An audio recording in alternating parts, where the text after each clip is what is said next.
incidents like this that a lot of people point fingers at A, B, and C, or in this case, they might try to point fingers at the pilot or the co-pilot. Judge gives a wrong judgment.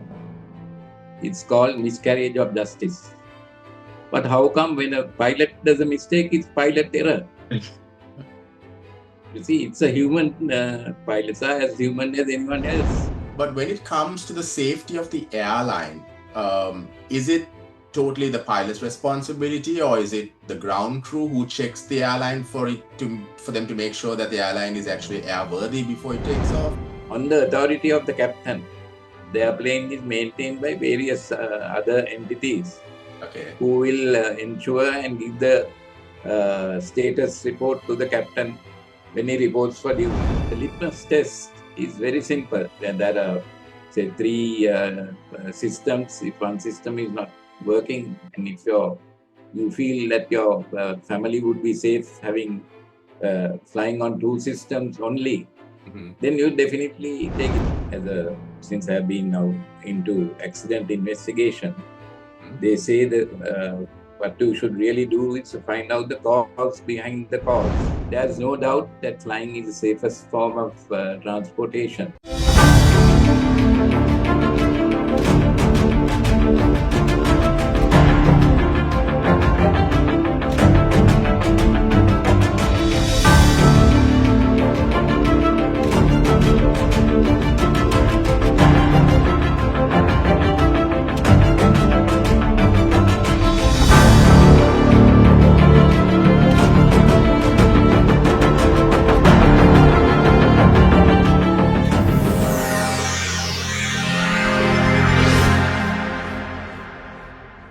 Hello and welcome to another episode of On Fire here on Daily Mirror.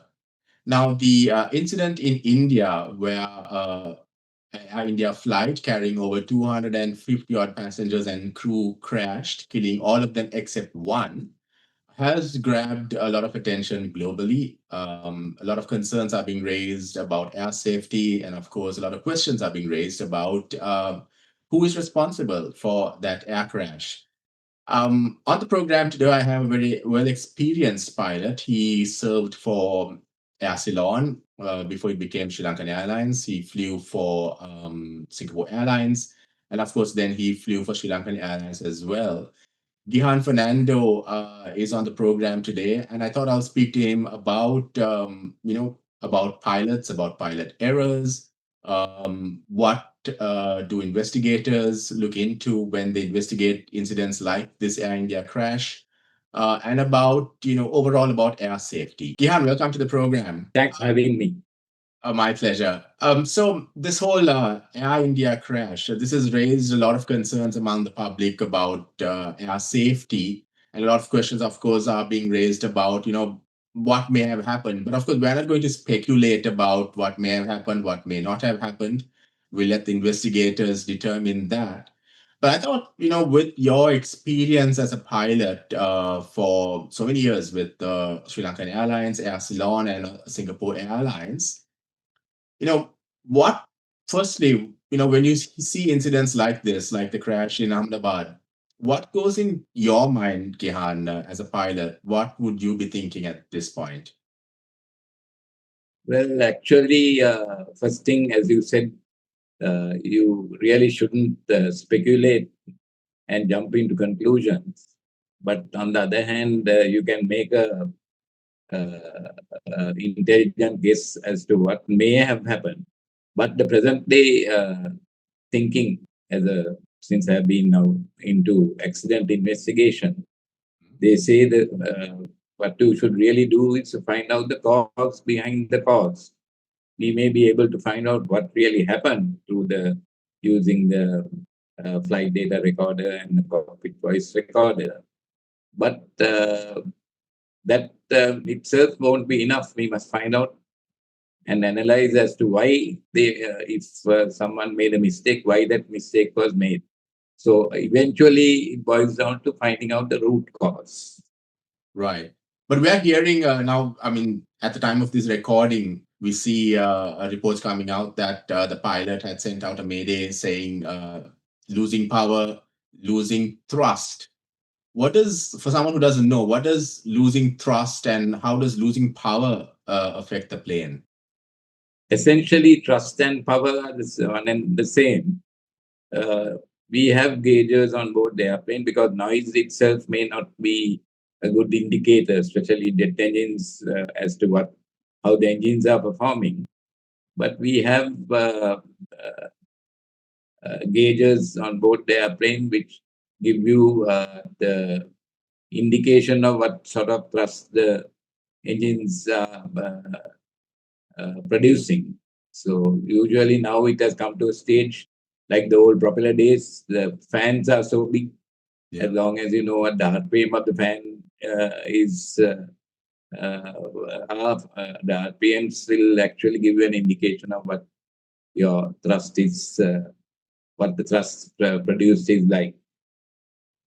So who, Gihan, is responsible? Again, a lot of speculation, but again, I don't want to go into the speculation aspect of it.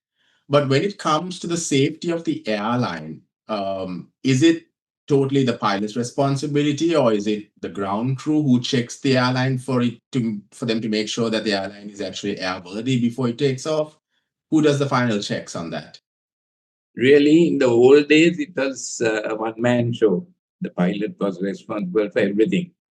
But as time went on and the duty times increased, you couldn't have the pilot coming 3 hours before and checking everything, whether everything was in order in their plane.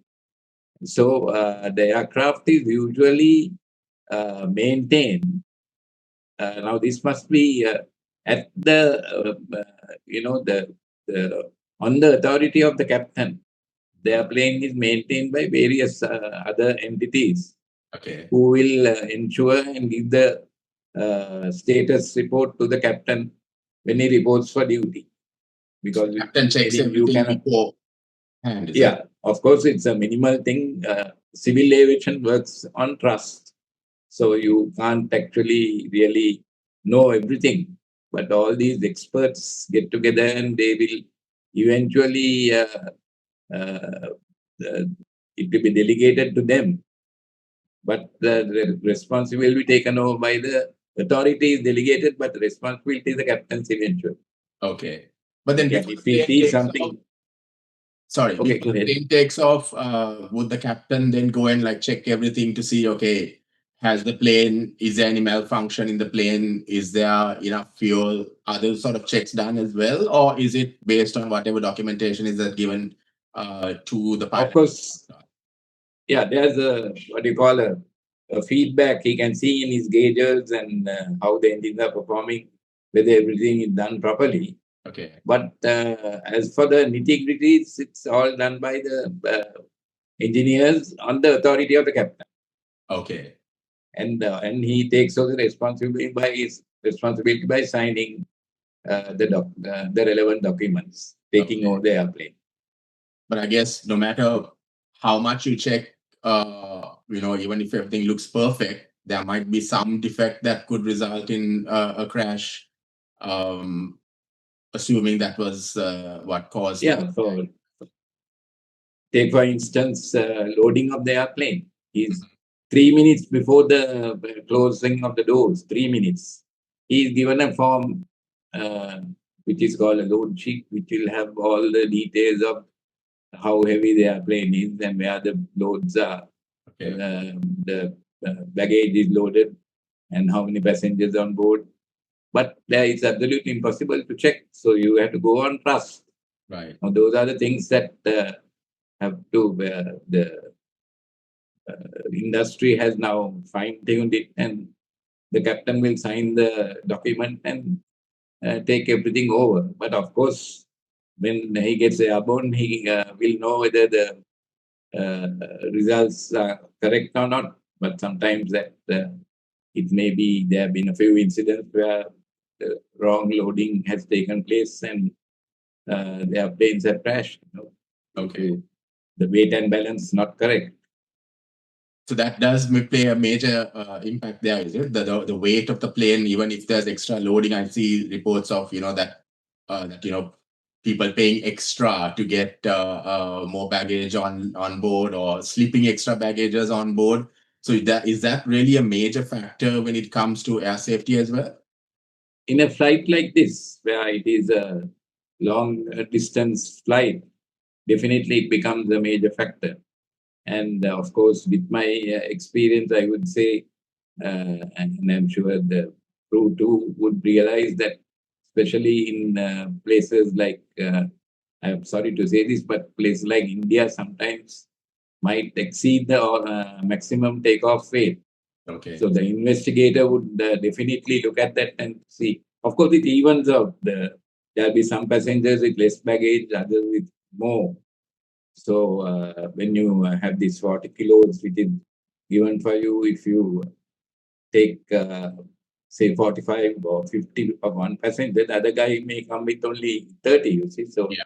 So eventually it evens out. But the total, the bottom line has to be maintained. That is the all up weight, what we call the maximum takeoff weight, cannot be exceeded. Okay. That is, and of course there are other implications like insurance and all that. If it is exceeded, then the company will have to bear the cost of the accident and the insurance. Okay. So like that. We see also that the black box from this aircraft accident has been found. What is a black box? I mean, how does this determine what may have caused the accident? Actually, the black box is not black anymore. Okay. It is actually a luminous orange, and it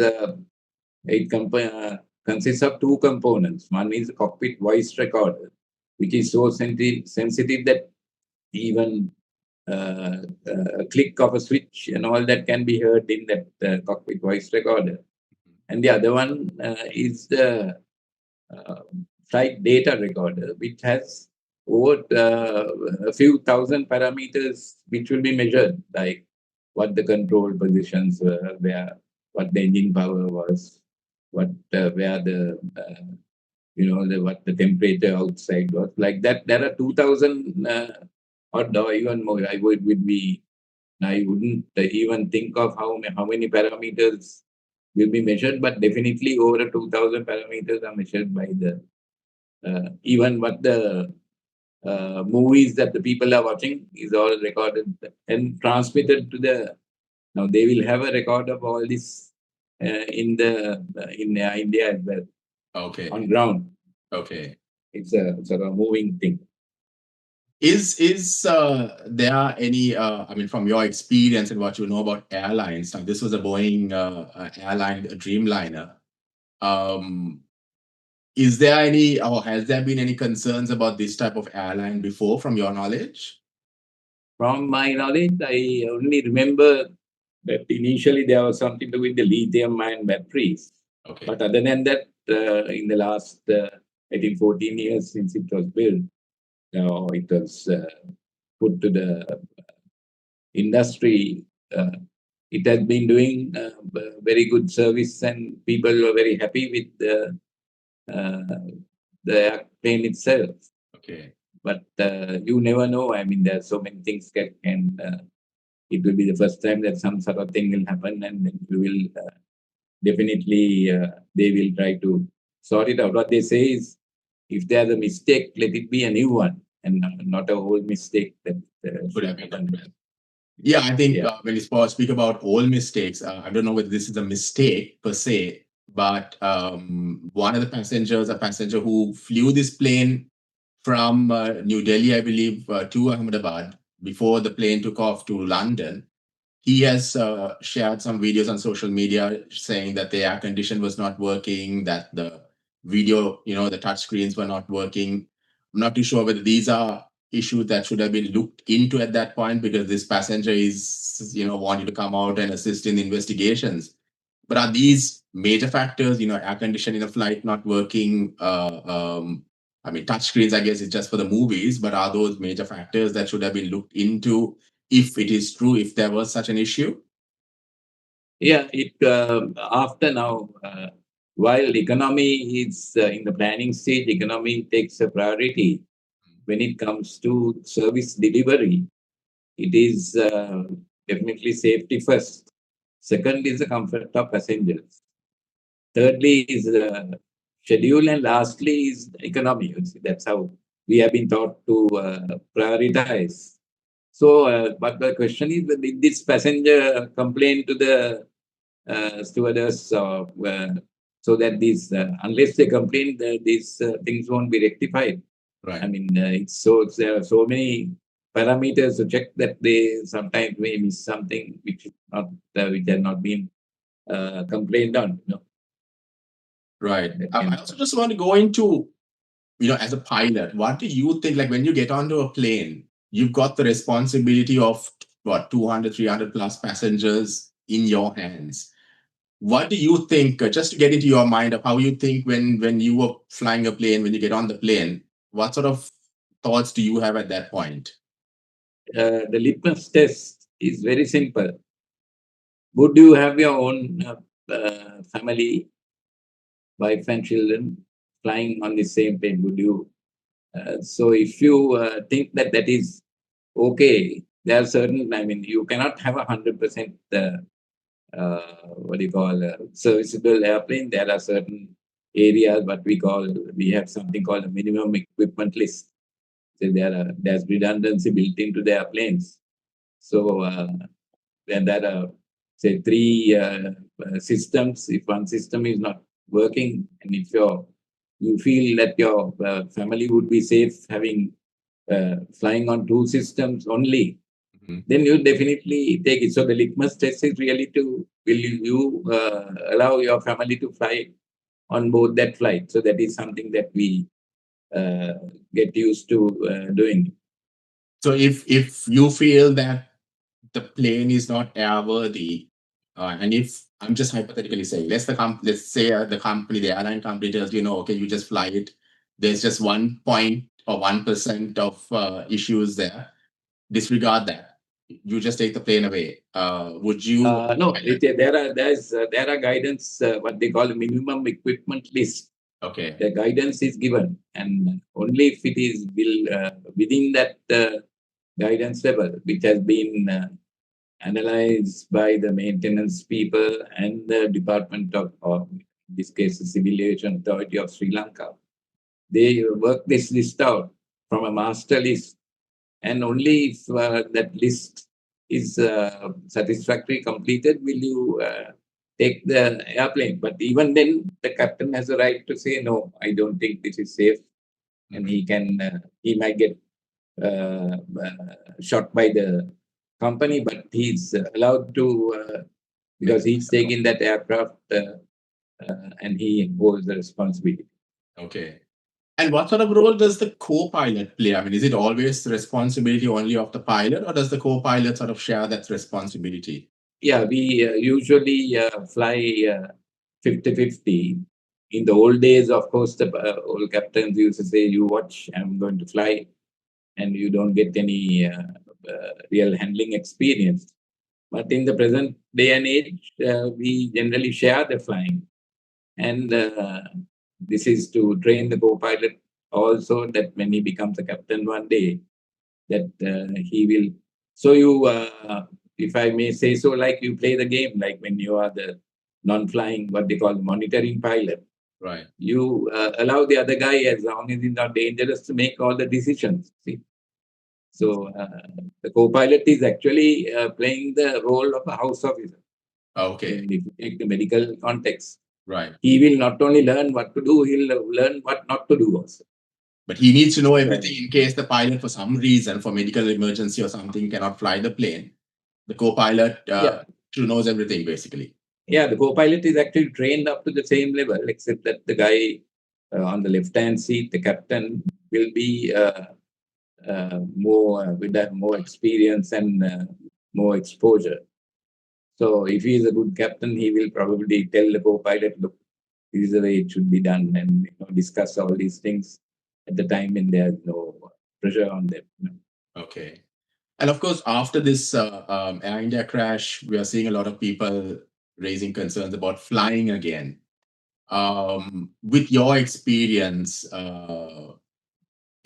is this something that people should really be concerned about? what should they be looking at when they fly? Should they be concerned again about flying?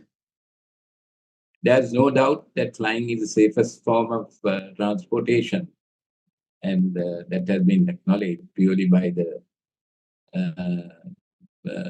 people because of taking the accidents into number of accidents in consideration. And do you know the safest, in my opinion, the safest airline in the world? I'm asking you a question now. I'm a bit concerned to respond, but is it Sri Lanka? The safest, the Air Ceylon, Air Lanka, and SriLankan Airlines still haven't had a big one. Right. In other words, they have been doing their job well.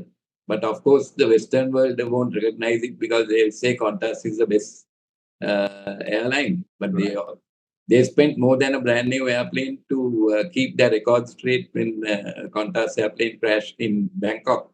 Right. And they spent more than the value of the plane to keep that record clean, you see.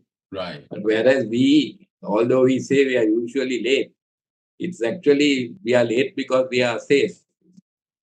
And a lot of people don't realize that. Yeah, Sri Lankan Airlines needs to be proud of that fact, despite all the allegations about mismanagement and so on. Yeah, that's. I guess this is something to be proud of. Right, and we also don't. Maybe the Sri Lankan mentality. We don't take everything for granted. We always question. You see, that's very important. Being the co-pilot, you are supposed to actually question the actions of the captain. I mean, not in a bad way, but to evaluate things to know what should be done. Right. And you mentioned earlier that you were also involved in investigations, the air crash investigations. What sort of outcomes, I mean, from the investigations that you've been involved in, I mean, have we mostly come across pilot error or, technical issues on airplanes that have resulted in air crashes? Yeah, actually, now I must tell you this. When what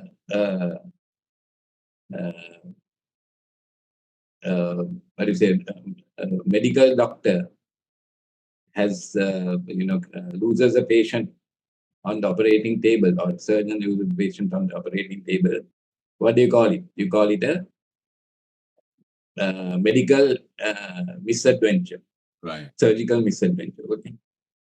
If a judge gives a wrong judgment, it's called miscarriage of justice. But how come when a pilot does a mistake, it's pilot error? You see, it's a human. Pilots are as human as anyone else. Right. They are not people who don't make mistakes. But the idea is to be able to manage that mistake. So that is what we are working on now. So that term pilot error may not be the best. It is actually a human condition. It's a human error that, not error, but a human, everybody makes condition mistakes. That we are working. Sorry. It's like every human makes a mistake. So here, even a pilot is a human. Is that sort of what you're driving at? Now, because the pilot is not allowed to make, whereas in the administrative scene, an administrator can make 50% of mistakes. Pilot is not allowed to do that because the mistakes can bury him as well, you see. So therefore, what we are now looking at in the present is the cause behind the cause, that we should find out as to why that operator or the pilot made the mistake. And also, when it must be what we call a just culture, where you really don't punish people. Punishment is actually self-satisfying, but it doesn't really help to improve the system. As we pilots say, sky is a vast place, but there's no room for error. So the idea is to find out as to what can be done to for that mistake not to happen again. Yeah, I guess that's the biggest or one of the issues that we see sometimes in incidents like this, that a lot of people point fingers at A, B, and C, or in this case, they might try to point fingers at the pilot or the co-pilot. but not really looking at preventing such incidents in the future. I guess the blame game Right. really help, does it?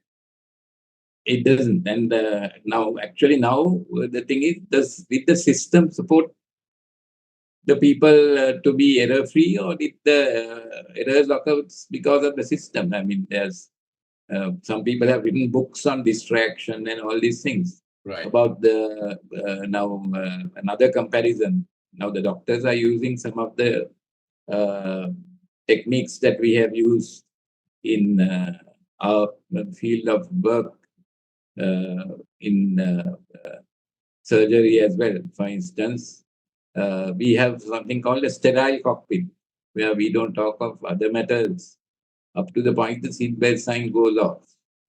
And when the seatbelt sign comes on again, at the point of landing, we only stick to our normal procedures. Right. Now, as you probably, I don't know whether you have been observing any like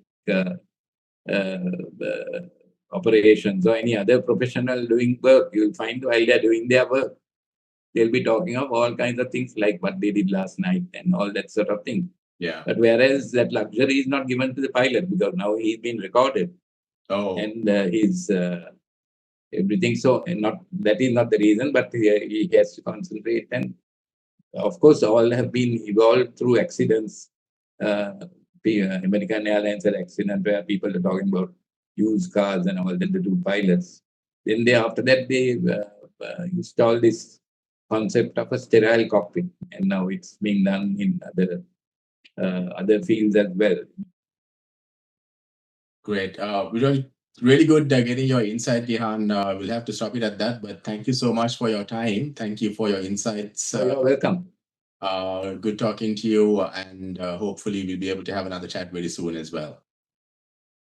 Thank you for having me. My pleasure. And that's all the time we have for you for On Fire for this week. Till next time, stay safe.